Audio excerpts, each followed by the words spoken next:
urgent weather message. The National Weather Service in Cleveland has issued a severe thunderstorm warning for Stark County until 10:30 p.m. Eastern Daylight Time. At 9:42 p.m. Eastern Daylight Time, National Weather Service Doppler radar indicated a severe thunderstorm capable of producing damaging winds in excess of 60 miles per hour. This storm was located near Hartville and moving east at 55 miles per hour.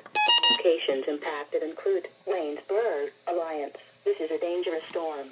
Seek shelter inside now and stay away from windows.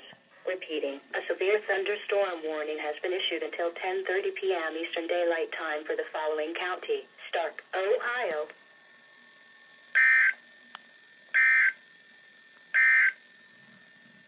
An urgent weather message.